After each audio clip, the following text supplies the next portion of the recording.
United we stand, divided we fall. We gotta come together, y'all. We got work to do. Faith from the sea up through with hope and love. I got, yes we can. There's hope in the air. We are the change we've been waiting for. Yes we can. There's love in the air. We are the change we've been waiting for. Come on, talk on me, brother. When we need a hand, we all need somebody. Come on, turn off the TV. Get to know your neighbor. That's the start of the future. We can and we know we can. Yes, we can. There's hope in the air. We are the change we've been waiting for. Yes, we can. There's love in the air. We are the change we've been waiting for. Okay, we are the change we've been waiting for, the things we've been patient for. It's coming to us now, so just smile when your day is slow. Get to know your neighbors, let's change the community. This world is full of truancy, let's change that to unity. I'm trying to change the world, the better days will come. If we all come together, then we can change this one. We are the best now, we shine like the sun. And you can change the world, no matter where you from. We are one, we are one, we are the change we've been waiting for. We are one, we are one, we are one, we are the change we've been waiting for. Yes, we can, we are one, we are the change we've been waiting for. Yes, we can, we are one, we are the change we've been waiting for. Yes, we can, we are one, we are the change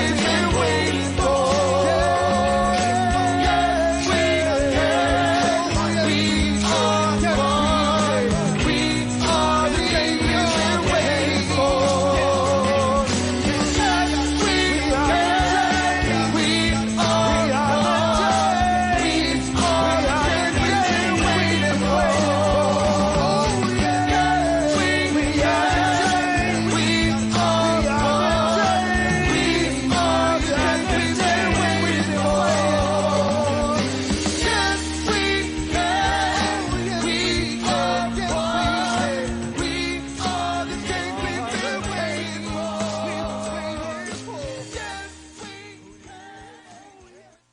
Oh, that. All right. What you just heard was IB, the Ikner brothers, and Hazelhurst singing Yes We Can.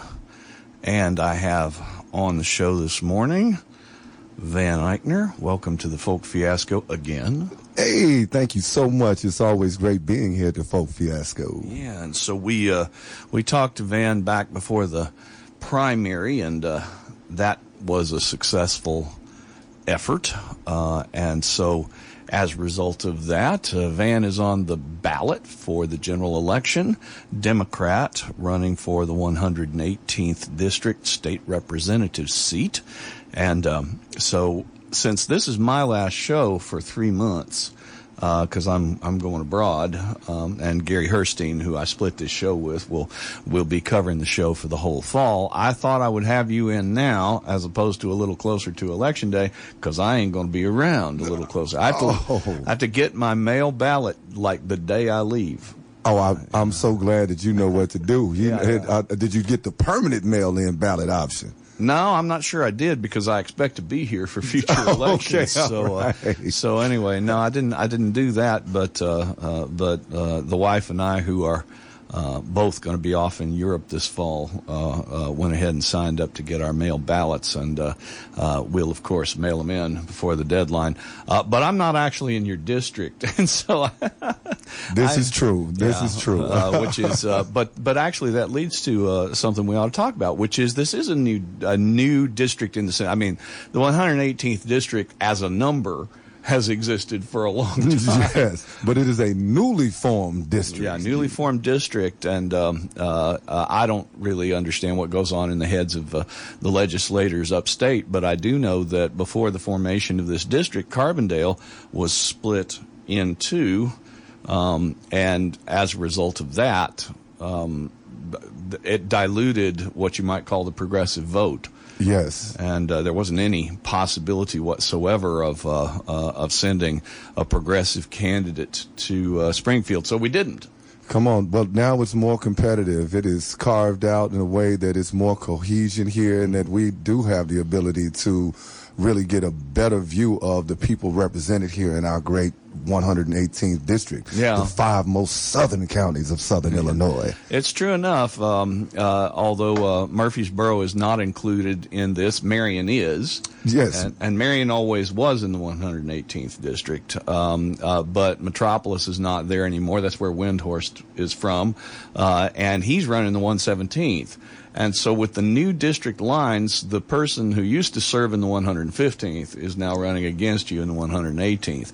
And we'll just have to see how all that goes. But in any case, the point is that residents of Carbondale, if you were sitting back and thinking that your voice just couldn't ever be heard, then I think Van has some things to say about the prospects for that in the future, right? Absolutely, absolutely. I'd love the opportunity to get to tell the stories of all our great folks here in Carbondale and all over southern Illinois.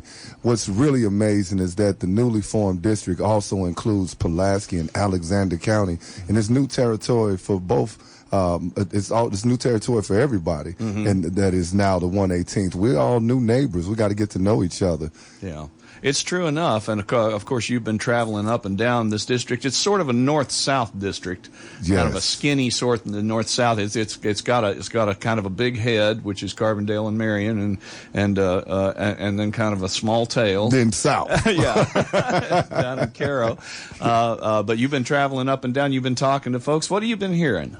I have been talking with people everywhere, and the whole buzz is all about MDU. We want to send folks to Money Due University.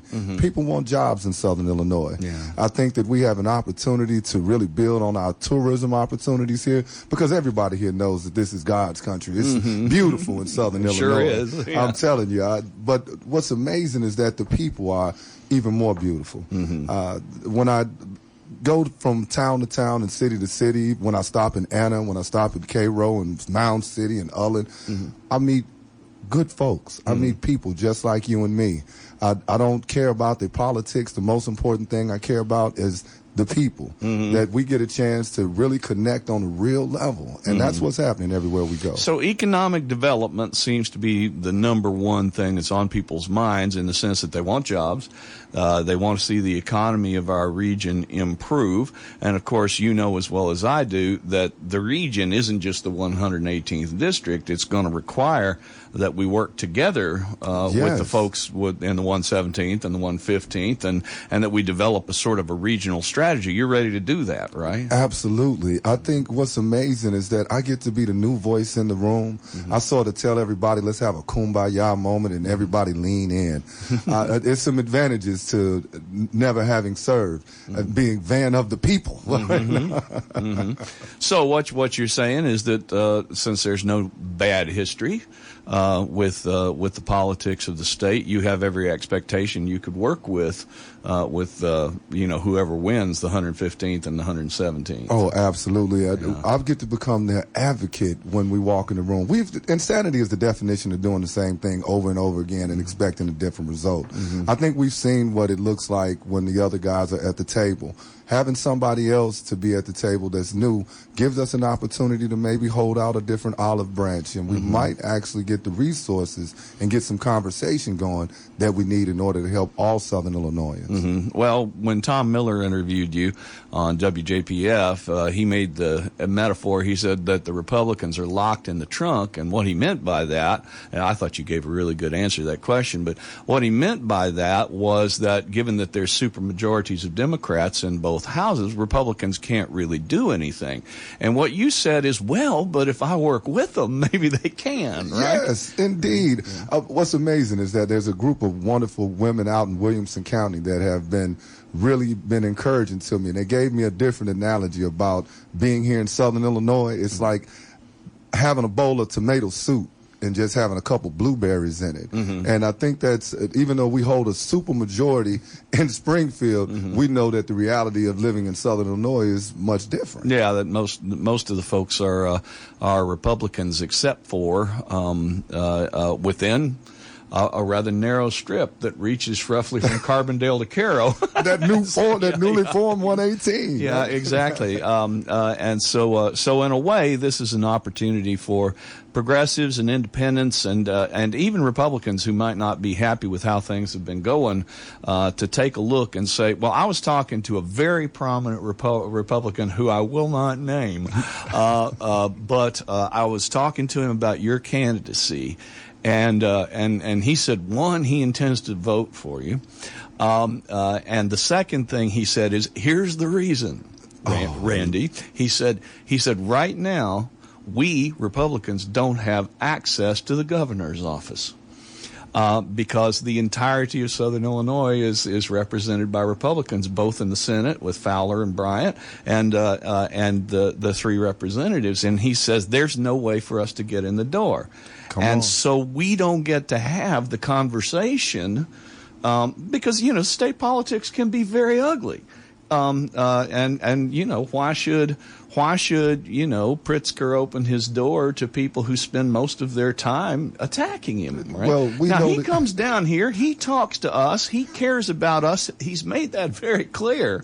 But that said, there's a difference between caring about us and access to him for us. And so what this fellow was telling me was that he thought that it's incredibly important to get a Democrat into this position so that the concerns of Southern Illinois show up in person in the governor's office. Well, I like the analogy that old keys don't open new doors.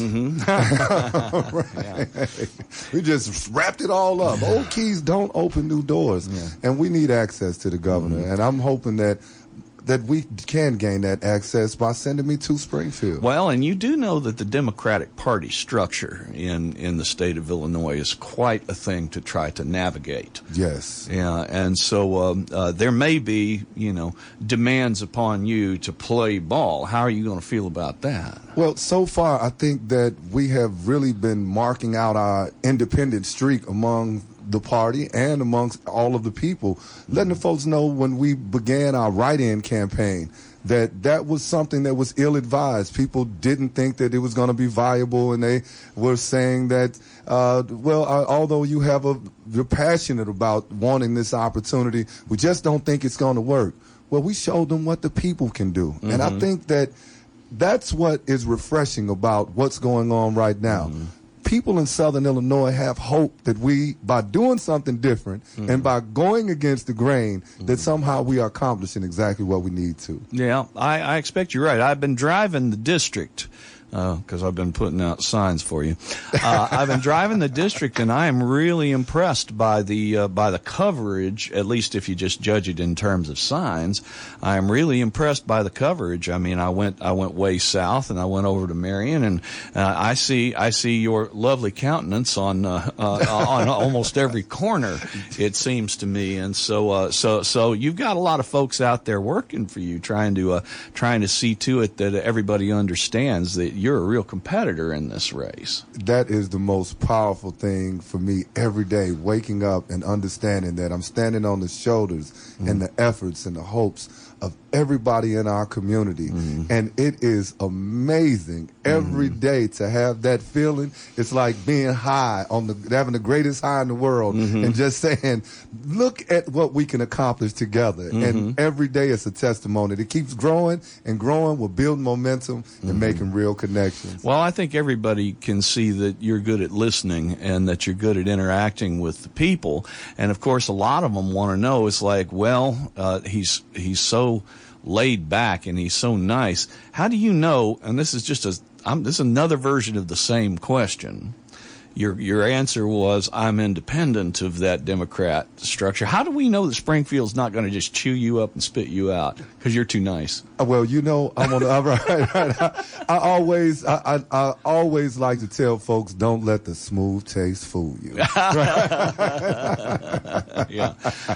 So you expect to give Springfield some tough love, not just love. So the kumbaya I can see, but now tell me about the tough Van Ikner. Well, here we go. We have to know that experience truly has been the greatest teacher. I have learned the difference between influence and power.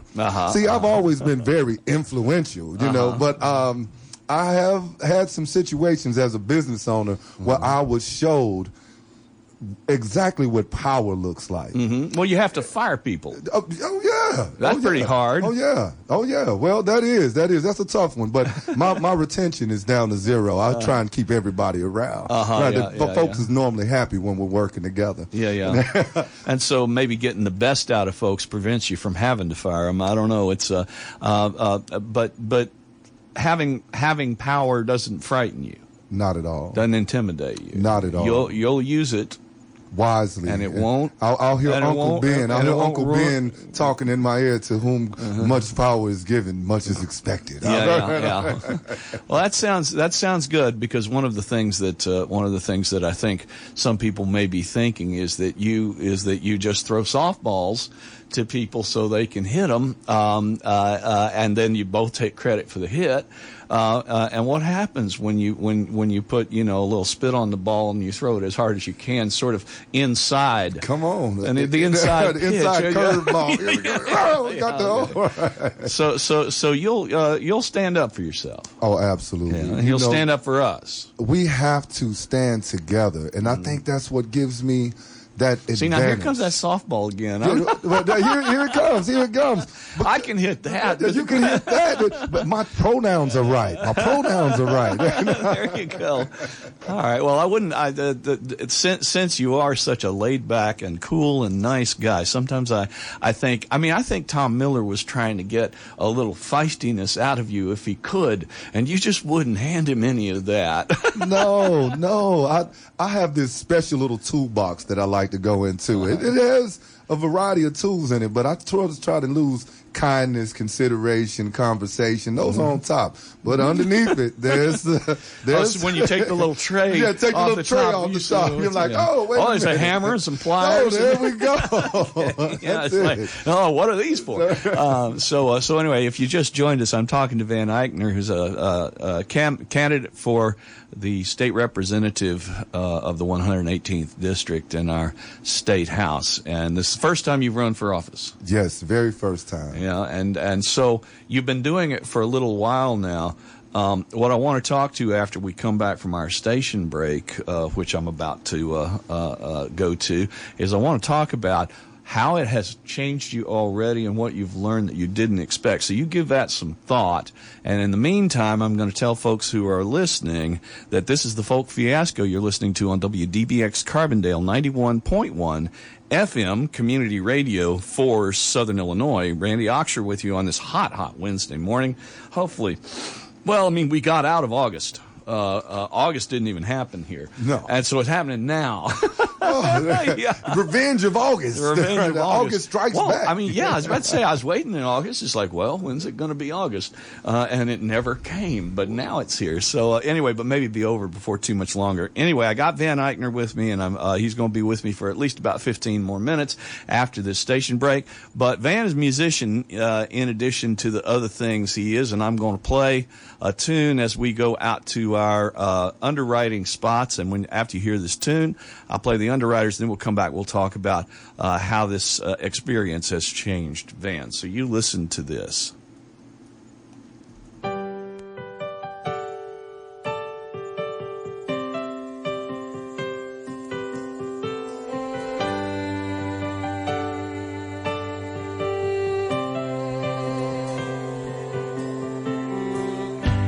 She says it's time to hit the road.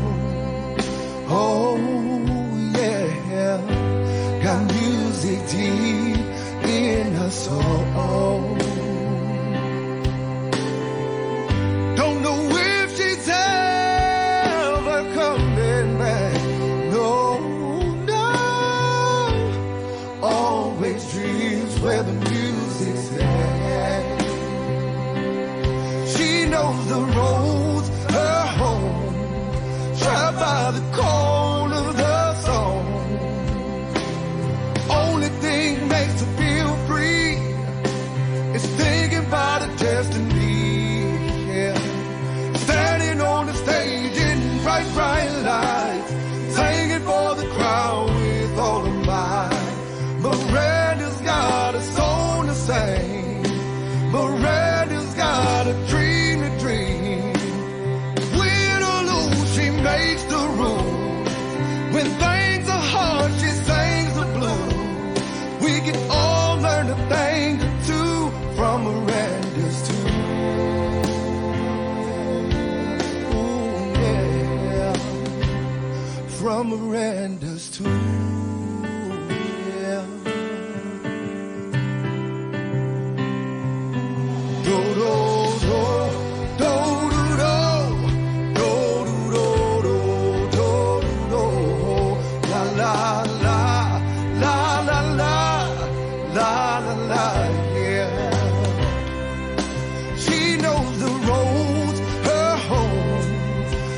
By the cold of the song.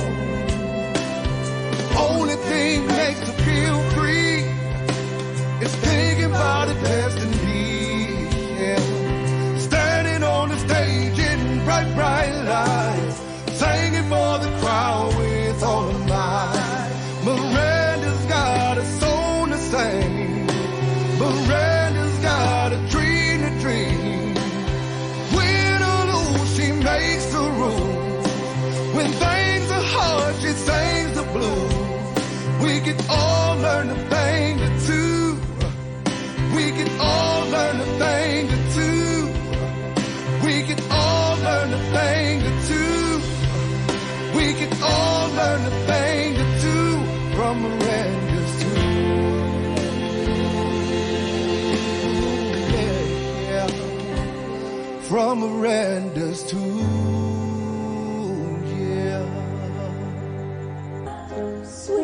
All right, here we are back on the Folk Fiasco on WDBX Carbondale 91.1 Community Radio for Southern Illinois. You're listening to the Folk Fiasco, and I have a guest with me, and you just heard his song Miranda. Now, you say that was about a local gal? Yes, absolutely. She used to work over at Puka, and she had the most beautiful voice, and she loved to sing and rock out and write.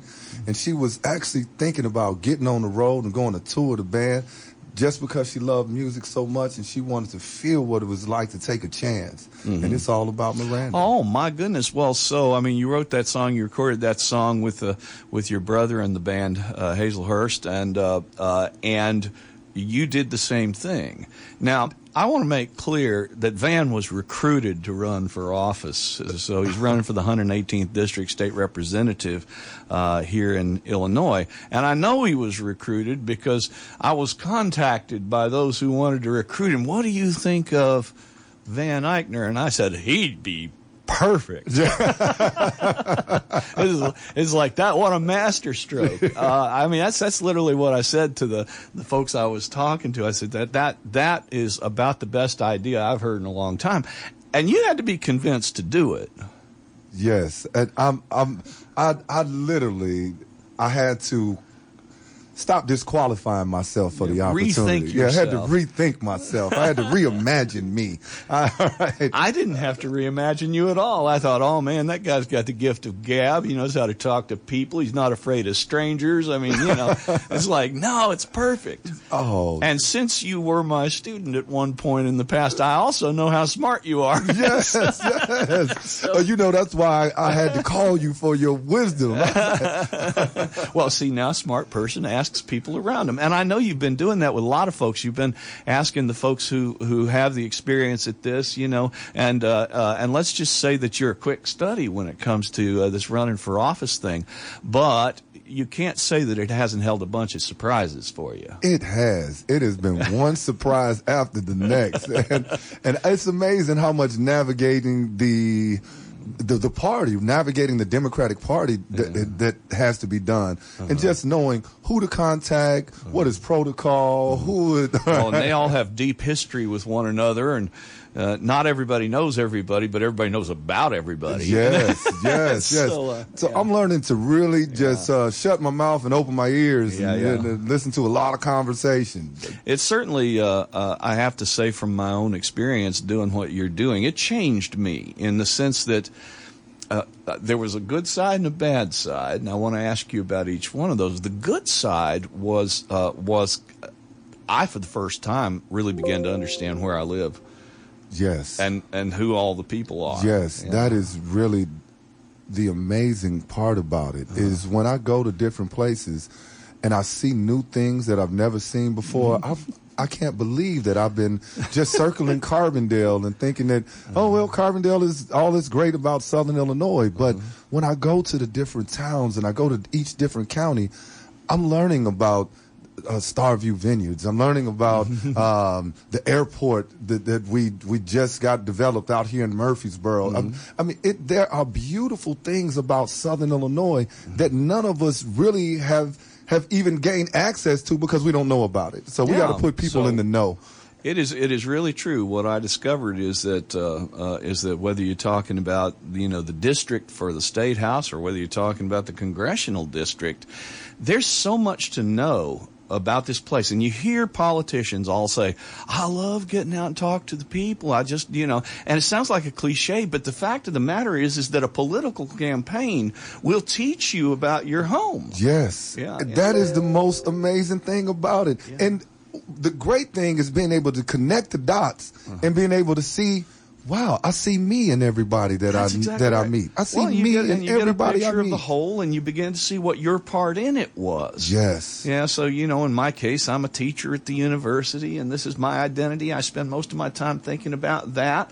But then I went and ran for office. It's like, this is a tiny part of a gigantic puzzle. Yes. Yeah. And it's so humbling. It is. Yes. And it's when you were running, did you find yourself emotional when you have real connections with people? Sure. That was that. So this is the good side of it. Yes. The good side is getting to talk to people and learn what their points of view are and learn what their problems are, because they'll sure tell you about that. Oh, yes. And you begin to see, but I think I'm like you in the sense that when people tell me about a problem, what I see is so here's a place where we just need to grit our teeth and work on something. But I never thought that the problems we have down here would defeat us. And there's some defeatism out there, but I just didn't experience. I said, no, we can work on this. Yes, and we got to keep folks at the table. That's the most important part, is that we deal with each other like we're brothers and sisters so we can walk away family. Yeah. And the most difficult thing that I've been finding it's been keeping myself in check when I feel like I'm under attack. I've had some folks. Okay, now we're to the negative side. Yeah, we're to the negative side. I've had some people come right out but they're not really attacking me. They're telling me about things that are of concern to them. So I think the greatest thing for me, I think my love language, my ability to decipher love language is getting a little better. I hear womp, womp, womp, womp, womp, womp, womp, womp, womp, womp, womp, and I'm, okay, you want to talk about the coal mines. I completely understand. And when you begin to talk to me about the coal mines, I break it down to the most common denominator.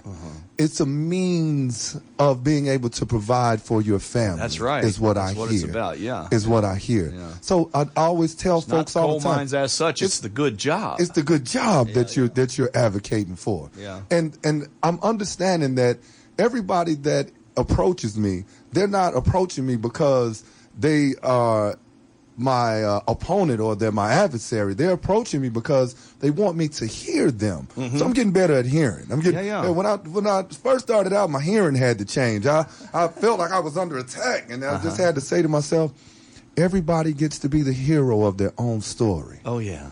when I tell a story, I'm the hero. Randy, when you tell the story, you get to be the hero. Yeah, that's right. Well, so on the downside, I think one of the things that surprised me was that people felt like they owned me in a way that really surprised me. I didn't get to sort of be private opinion Randy Auxier anymore.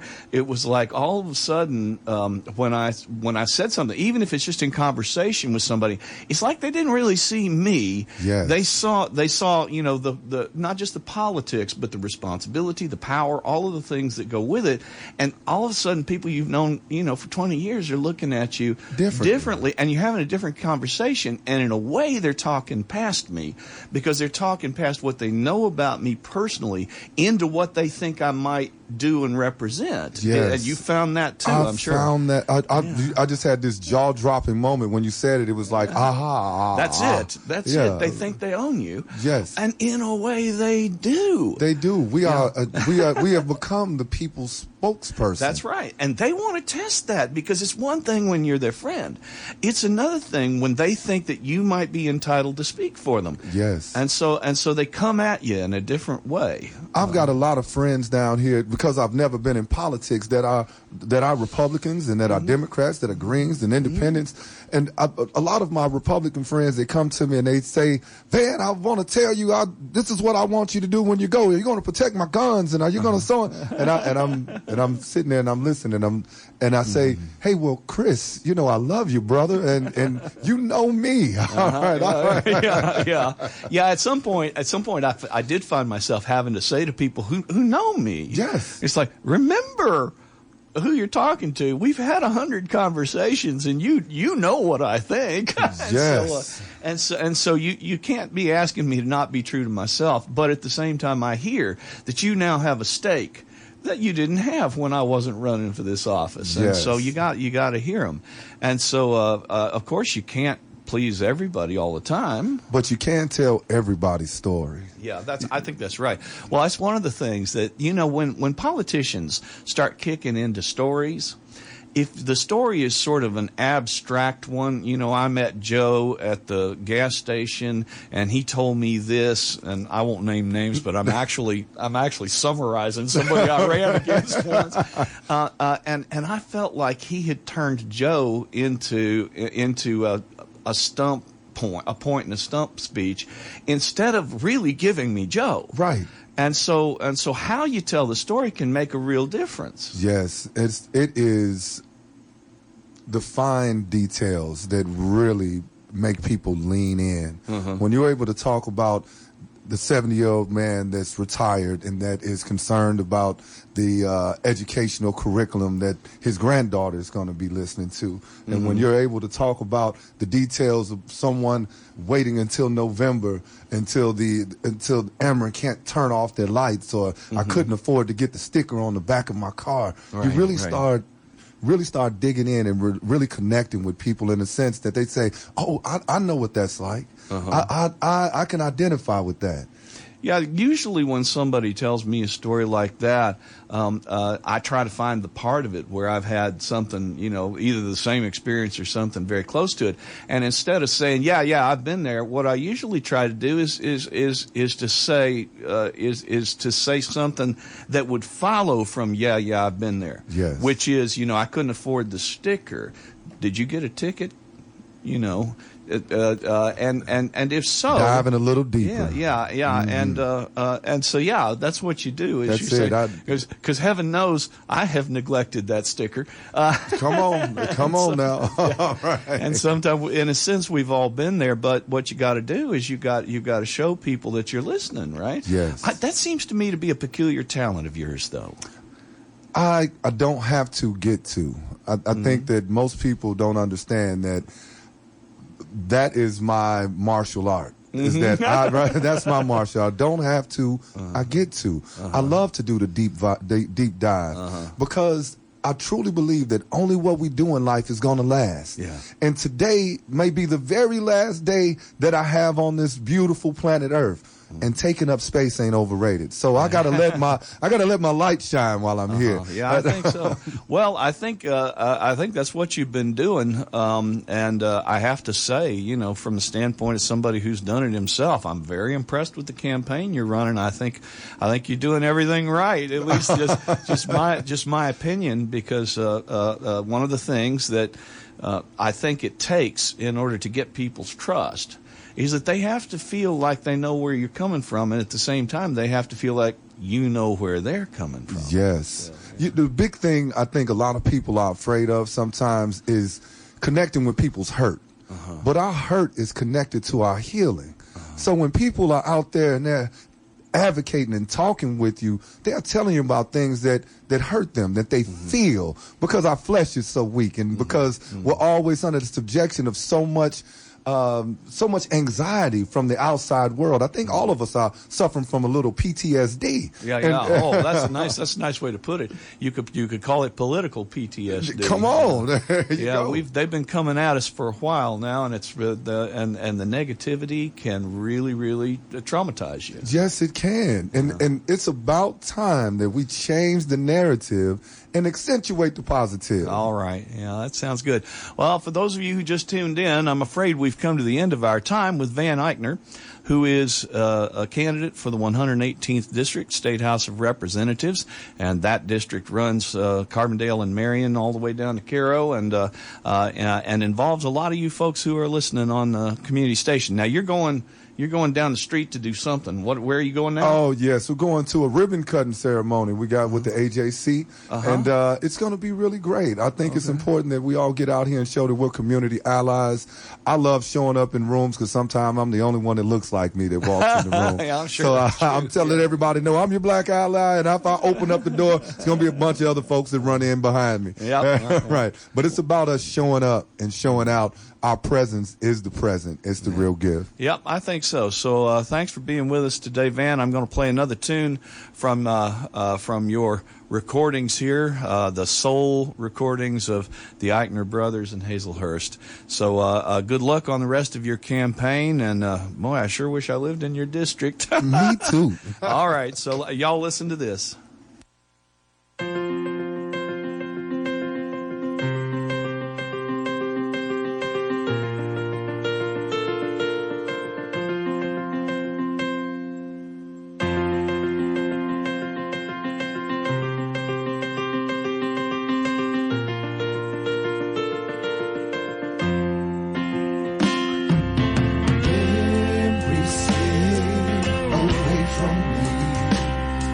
I lose the things I know. Someone please call the mystery of you. I don't even know. You try and make things easy. Laugh, play inside, tell stories of all the things I know. It's how you love me so. So forgive